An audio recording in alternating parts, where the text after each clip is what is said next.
اہل بیت سے اور قرب کا احساس مقربین کی صحبت سے یہ جو حاصل ہوگا، اس کا سب سے پہلا درجہ ہے کہ کفر اور شرک کی زنجیر کو توڑ کر ایمان کی سرحد میں داخل۔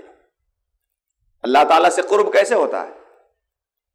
اللہ مکان میں رہنے والا نہیں ہے کہ وہاں مسافتوں کو طے کر کے کوئی اللہ کا مقرب بنے گا۔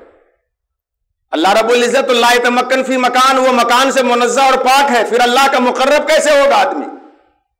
جو چیزیں اللہ کو پسند ہے ان چیزوں سے قریب ہوں گے تو اللہ کے قریب ہو جائیں گے، اور جو چیزیں اللہ کو پسند نہیں ہے وہ چیزیں اپنی زندگی میں لائیں گے تو اللہ سے دور ہو جائیں گے۔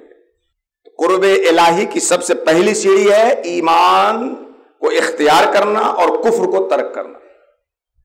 اس کے بعد دوسرا درجہ آتا ہے فرائض و واجبات کی ادائیگی اور حرام و مکروہ و تحریمات سے بچنا۔ بخاری شریف کی ایک بڑی پیاری حدیث ہے، اللہ کے رسول فرماتے ہیں ان احب ما يتقرب الی عبدی بشیء مما افترضتہ علیہ، سب سے محبوب ترین چیز جس کو کر کے بندہ میرا قریب ہو سکتا ہے وہ احکام ہے جو میں نے بندوں پہ فرض کیے ہیں۔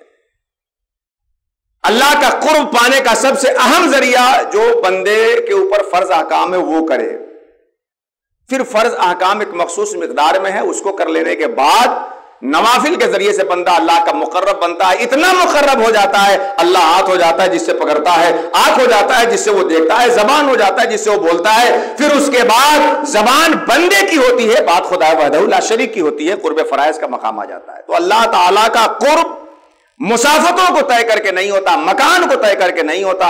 جو چیزیں اللہ کو پسند ہے ان چیزوں کو اختیار کرے اور جو چیز اللہ کو پسند نہیں ان چیزوں کو دور کرے۔ اور یہ چیز پڑھنے سے نہیں ہوگی، پڑھنا تو چاہیے، پڑھنے کے ساتھ ساتھ ان کو اپنی زندگی میں رکھنا ہوگا۔ جو تلواروں کے سائے میں سجدہ کرنے کا ہنر جانتے ہیں، پڑھنے کے ساتھ اس کو برتنے کے لیے انہیں اپنی نظروں کے سامنے رکھنا ہوگا۔ جو سب کچھ لٹا کر دین پہ عمل کرنے کا جذبہ رکھتے ہیں، نہ کہ ہیلا کا بہانہ بنا کر کے دین سے الگ ہونے کا شعور رکھتے ہیں۔